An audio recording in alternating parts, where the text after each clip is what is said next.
Radhe, welcome back to my another new blog. তো সকালে ওরা উঠে কম্বল গায়ে দিয়ে বসে রয়েছে। সকালে রাহুল আর ওদেরকে কোনো সোয়েটার পরাইনি, আমি এখন স্নান করিয়ে তারপরে পরাবো। তো চলো আজকে ব্লগটা স্টার্ট করি, দেখাচ্ছি সারাদিন কি করছি না করছি। আমি কালকে লাড্ডুর জন্য অনেক শপিং করেছি, চলো তোমাদেরকে দেখাই কি কি এনেছি। তো এই একটা টুপি আনলাম ওর জন্য। এরকম একটা টুপি মিকিরও আছে, এখন আর পরে না, ছোট যখন ছিল কিনে দিয়েছিলাম। তো লাড্ডুর জন্য আনলাম এরকম একটা টুপি।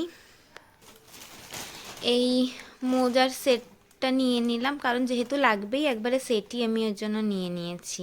এবার এরকম একটা জ্যাকেট আনলাম, এটা অ্যাকচুয়ালি সেট, এটা এই জ্যাকেটটা আর তার সাথে এই প্যান্টটা, এটা সেট। আমার কালারটা খুব ভালো লেগেছে, আর এই বেবি পিঙ্ক কালার না পরলে লাড্ডুকে খুব সুন্দরও লাগে।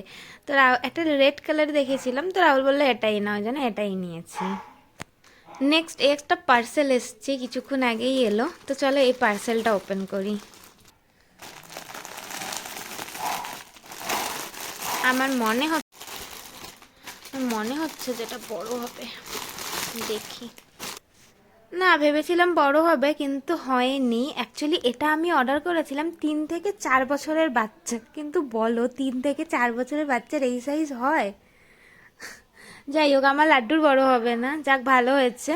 আর এটার সাথে এই যে এই প্যান্টটা, তাইয়ের জন্য এই সেটটা এসছে। চলো খুলি সেটটা, কালারটা তো আমার খুব ভালো লাগলো।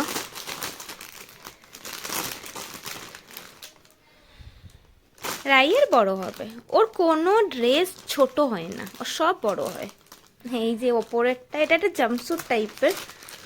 আমি অ্যাকচুয়ালি শপিংগুলো করছি, বৃন্দাবন যাব তার জন্য করছে। রোদে সেরকম শীতের ড্রেস নেই, কারণ আগের বার রাই ডিসেম্বরে এসছিল, তো তখন আমি অল্প কিছুই কিনে দিতে পেরেছিলাম। ওই জন্য এবার ওদের জন্য শপিং করছি। আর এটা হলো ওপরের জাম্পস্যুটটা।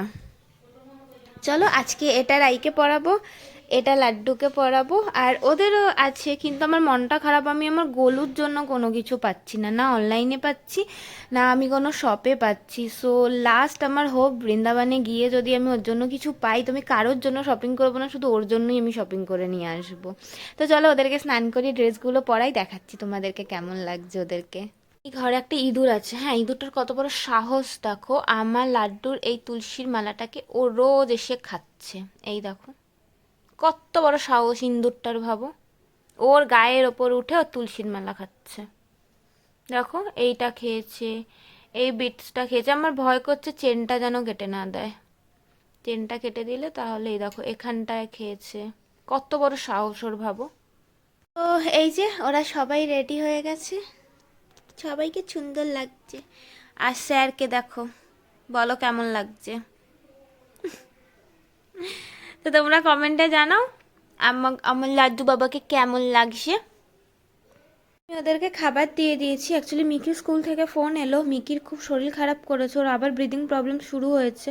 তো স্কুল থেকে ওকে পাঠিয়ে দিয়েছে, শিবু কাকা ওকে আনতে গেছে, তো চলে আসছে। আমি নিচে যাই দেখি ছেলেটার কি হলো। এসেই ফোন নিয়ে বসে পড়লি মিকি, তোর বলে শরীর খারাপ।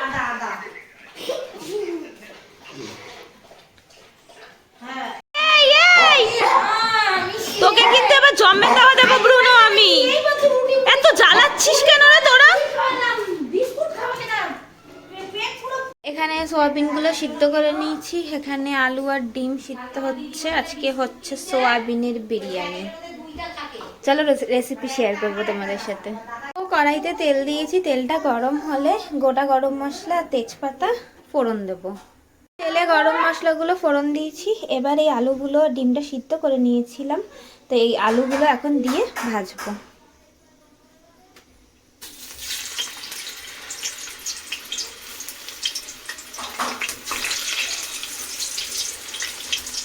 আমি আলুগুলো ভেজে তুলে নিলাম, কারণ যেহেতু এগুলো সিদ্ধ করা ছিল, বেশি ইসে করলে গলে যাবে। এবার তেলে দেবো টমেটোগুলো, দিয়ে দেবো টমেটো আর লঙ্কা দুটোই দিয়ে দিলাম।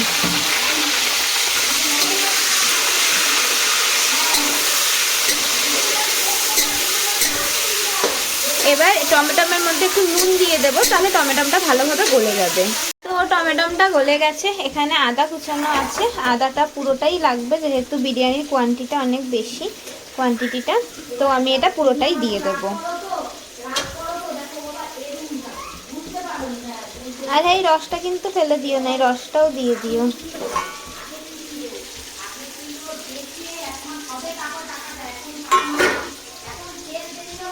মশলাটা কষানো হয়ে গেছে, এখন আমি বিরিয়ানির মশলাটা দিয়ে দেব, পুরোটাই দিয়ে দেব, কারণ অনেকটা সোয়াবিন আছে তো এই পুরোটাই লেগে যাবে। তোমরা বুঝে দিও যতটা সোয়াবিন থাকবে বা কিছু সেরকম বুঝে মশলাটা দিও। এখানে মশলাটা মিক্স করে নিয়েছি, এটাকে আমি দুধ দিয়ে কষাবো। তোমরা চাইলে জল দিয়েও কষাতে পারো, কিন্তু দুধ দিয়ে কষালে বেশি টেস্ট হয়, তো আমি দুধ দিয়ে কষাবো। তো আমি মশলাটা কিছুক্ষণ কষিয়ে সোয়াবিনগুলো দিয়ে দিলাম। এবার সোয়াবিনগুলো দিয়ে ভালোভাবে কষাবো, তারপরে আলুটা দেব, দেওয়ার পর এই দুধটা দিয়েই ফোটাবো। সোয়াবিনগুলোতে ভালো করে মশলাটা লাগিয়ে নেব।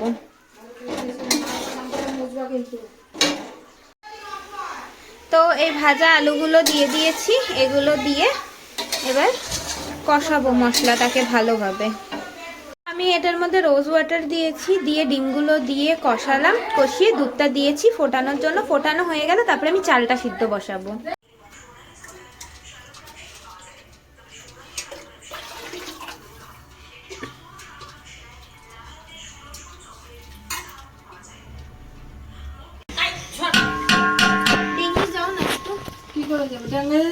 যাও, কিছু করার নেই এখন। সর ভাই সর সর, এটা একটু তোলো। হ্যাঁ, এইটা একটু তোলো। এটা কোথায় তুলবো? হাত দিয়ে তোলো, আমি ওইদিকে যাই। ভাই সর, ভাই সর। আমার বিরিয়ানি বানাচ্ছে। কড়াইটা হ্যাঁ হ্যাঁ,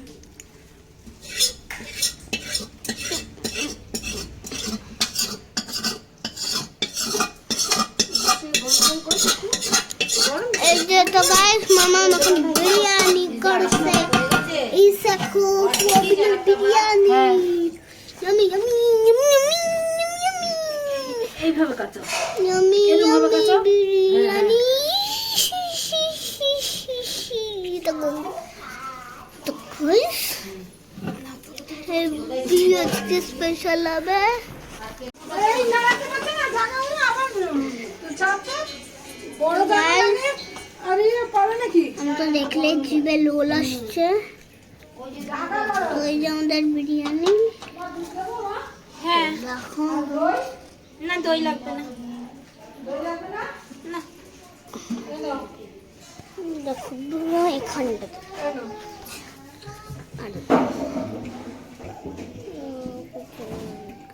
একটা বাটিতে ঢালো না দুধটা।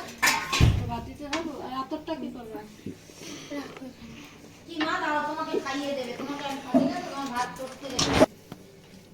আমি দেই মা, বলো। হ্যাঁ, না না না, দুধটা একটা বাটিতেই লাগবে, মিশাতে হবে দুধের সাথে। দর করবো। কি বিষয় চলে? ওই আমি করি আমি করি আমি করি মামু করবো। মামা দাঁড়াও, মামা এরকম করে না সোনা। বন্ধ করবো মামা? হ্যাঁ, দাঁড়াও দাঁড়াও, বন্ধ করো না। লাভা লাভা সকালে করতো। আনলোই তো কত বেলায়, বলো আমি কি করব? সেটাই তো। এই যে দেবো এখানে। হ্যাঁ, এবার এটার মধ্যে গোলাপ জল দাও। আতরটা কি তুমি আমার হাতে দিলা? আতরটা আমি বন্ধ করছি। আরে চামচ দাও না আমাকে।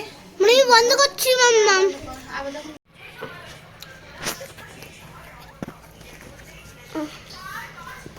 আজকে সেটা ভালো হবে, জগদ্ধাত্রীটা যাবো আজকে দেখতে, জগদ্ধাত্রীটা। আমি দেখবো। কটা দিয়ে হয় জানি? 7টা দিয়ে না? হ্যাঁ, কটা দিয়ে হয় জানি? 7টা দিয়ে। 7টা। আজকে জগদ্ধাত্রীটা ভালো হবে। বন্ধ কর। তো আমার রান্না হয়ে গেছে, সবাই খেতে বসেছে। চলো আজকের ব্লগটা এখানেই এন্ড করছি। রাধে রাধে।